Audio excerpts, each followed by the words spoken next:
Welcome to okay legal help. आज की classes में हम बात करेंगे general defences under the law of torts. ये जनरल डिफेंडेंस से डिफेंडेंट के लिए होता है। ये कुछ जनरल डिफेंसेस हैं: voluntary non fit injuria, plaintiff the wrong doer, contributory negligence, inevitable accident, act of God, private defence, mistake, necessity, statutory authority. इसको एक एक करके हम डिस्कस करते हैं।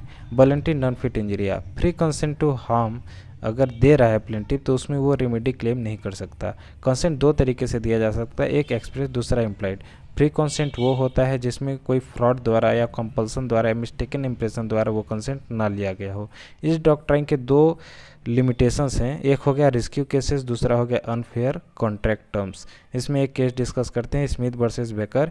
इसमें ये होता है प्लेंटिव एक रॉक कटिंग कंपनी में काम करता है। वहाँ पे क्रेन्स पत्थर सर के ऊपर से ले जाते हैं और रिस्क ऑफ हार्म है। वहाँ पे प्लेंटिव को नॉलेज होता है, लेकिन जिस टाइम पे पत्थर ले जाया जा रहा था और प्लेंटिव के सर के ऊपर पत्थर गिरा और प्लेंटिव को हार्म पहुँचा था, उस टाइम पर डिफेंडेंट ने इसको कोई भी नोटिस या फिर वो चीज़ नहीं बताया था और उसके लिए प्लेंटिव ने कंसेंट भी नहीं दिया था। इसको नॉलेज था कि पत्थर यहाँ पे गिर सकता है, लेकिन हार्म के लिए उसने कंसेंट नहीं दिया था। और इस डॉक्ट्राइन के अकॉर्डिंग नॉलेज के साथ साथ उसको कंसेंट देना भी ज़रूरी है। इसलिए यहाँ पर डिफेंडेंट प्लेंटिव को डैमेज देगा और डिफेंडेंट लायबल है इस केस में। दूसरा डिफेंस पढ़ते हैं, plaintiff the wrong doer. Plaintiff the wrong doer का मतलब ये होता है जहाँ पे प्लेंटिव खुद गलत हो, प्लेंटिव खुद गलत हो, उस टाइम पे वो रेमेडी क्लेम नहीं कर सकता। बर्ड वर्सेस सॉल्ब्रुक, इसमें ये होता है प्लेंटिव डिफेंडेंट के गार्डन में ट्रेसपास करके जाता है और वहाँ पे एक स्प्रिंग गन लगा होता है, स्प्रिंग गन, जिससे प्लेंटिव को चोट पहुँच जाती है। और यहाँ पे डिफेंडेंट को लायबल ठहराया जाता है। लायबल इसलिए ठहराया जाता है क्योंकि यहाँ पे उसने कोई नोटिस नहीं लगाया था और एक्सेसिव हार्म किसी को ऐसे नहीं पहुँचाया जा सकता।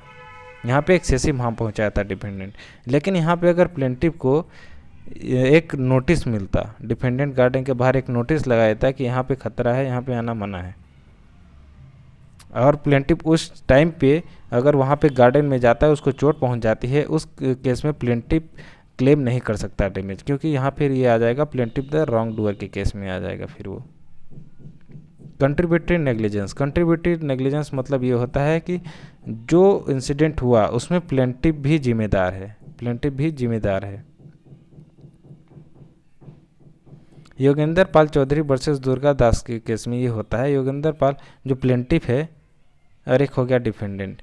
प्लेंटिव रोड पास करने के लिए, जल्दी जल्दी रोड पास करने के लिए जाता है और डिफेंडेंट की बस यहाँ पे आती है, उसको धक्का देती है, प्लेंटिव को चोट पहुँच जाता है। यहाँ पे कंट्रीब्यूटरी नेग्लिजेंस होता है क्योंकि प्लेंटिव बिना देखे बीच रोड में गाड़ी के सामने आ जाता है और उसको चोट पहुँचती है। इसलिए यहाँ पे योगेंद्र पाल चौधरी जो प्लेंटिव था वो डैमेज क्लेम नहीं कर सकता। इनएविटेबल एक्सीडेंट, इनएविटेबल एक्सीडेंट का मतलब ये होता है कि अपने तरफ से पूरा रीजनेबल करते हुए, एक जो प्रूडेंट मैन होता है, एक ऑर्डिनरी मैन होता है, अपने तरफ से रीजनेबल केयर कर रहा है जितना वो फोर्सी कर सकता है, उसको बावजूद भी अगर कुछ हो जाता, कोई यहाँ पहुँच जाता है, उस केस में डिफेंडेंट लायबल नहीं होगा। स्टैनली वर्सेस पावेल में ये होता है, ये दोनों एक पीजेंट माने जाते हैं, पीजेंट। और जैसे ही डिफेंडेंट यहाँ पे जो डिफेंडेंट है पीजेंट को मार रहा होता है, वहीं पे एक ओक ट्री होता है, ओक ट्री से टकरा कर पार करके जाके प्लेंटिव को लग जाती है, लेकिन यहाँ पे डिफेंडेंट लायबल नहीं होगा। ये डिफेंस ये लेगा कि ये इनएविटेबल एक्सीडेंट है, ये मार रहा था पीजेंट को, लेकिन पीजेंट को मारते हुए वो अनफॉर्सिएबल, अपने तरफ से पूरा रीजनेबल केयर किया था, बट फिर भी जाके प्लेंटिव को लग जाती है, इसलिए यहाँ पे प्लेंटिव डैमेज क्लेम नहीं कर पाता। Act of God, act of God वो होता है जो एक नेचुरल कैलेमिटी से कोई भी अगर कॉन्सिक्वेंसेस से हार्म पहुंचता है, उस केस में भी कोई डैमेज क्लेम नहीं होता। जैसे कि अगर फ्लड आ जाता है, बहुत ज़्यादा हैवी रेनफॉल हो जाता है, ऐसे केसेस में तो ये डिफेंस ले सकता है डिफेंडेंट। निकोलस वर्सेस मार्शलैंड ये इसका केस है एक, इसमें ये होता है कि जो डिफेंडेंट है वो एक बड़ा सा लेक बनाता है और लेक में फिर एक मौसम में बहुत ज़्यादा बारिश होने की वजह से ये लेक पूरा भर जाता है। प्लेंटिव के 4 ब्रिज होते हैं, 4 ब्रिज जाके इसकी इतना तेज़ बहाव था, टूटने की वजह से इतना तेज़ बहाव आया कि इसके प्लेंटिव के 4 ब्रिज टूट जाते हैं। लेकिन यहाँ पे डिफेंडेंट के हाथ में कुछ नहीं था, एक नेचुरल कॉज की वजह से यहाँ पे प्लेंटिफ को लॉस पहुँचता है, इसके वजह से यहाँ पे डिफेंडेंट लायबल नहीं होता। प्राइवेट डिफेंस वो होता है जब किसी पर्सन या प्रॉपर्टी को हार्म पहुंचता है, उस केस में जब डिफेंडेंट या प्लेंटिफ इसमें कोई भी अगर अपने प्राइवेट डिफेंस के लिए एक्ट कर रहे हैं, उस केस की बात करता है प्राइवेट डिफेंस। इसमें अगर जो एक्ट करेगा वो रीज़नेबल अमाउंट का होना चाहिए, ज़्यादा नहीं। अगर कोई ये सामने से आके हमको धक्का मारता है तो उसको डायरेक्ट हम शूट नहीं कर सकते, क्योंकि वो रीज़नेबल नहीं है। धक्का मार रहा है तो हम भी उसको धक्का मार के रोक सकते हैं। ये हुआ private defence. Mistake of law is not excusable. Mistake of fact एक बार एक्सक्यूज हो भी सकता है, लेकिन mistake of law is not excusable.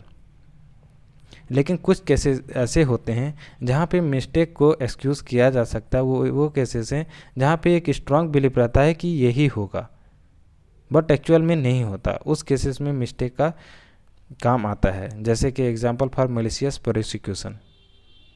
Necessity, अगर आउट ऑफ नेसेसिटी डिफेंडेंट कुछ करता है, आउट ऑफ नेसेसिटी अगर डिफेंडेंट कुछ भी करता है, उस केस में भी ये डिफेंडेंट ये डिफेंस ले सकता है। फॉर एग्जांपल एक नाव है और नाव इतना भारी हो गया है, बहाव इतना तेज़ है समुद्र का कि उसको कुछ सामान जो गुड्स पड़े होते हैं नाव पे, उसको उठा के नीचे समुद्र में फेंकना पड़ता है, जिसके वजह से जो प्लेंटिफ्स बैठे हैं यहाँ पे उसको नुकसान हो जाता है।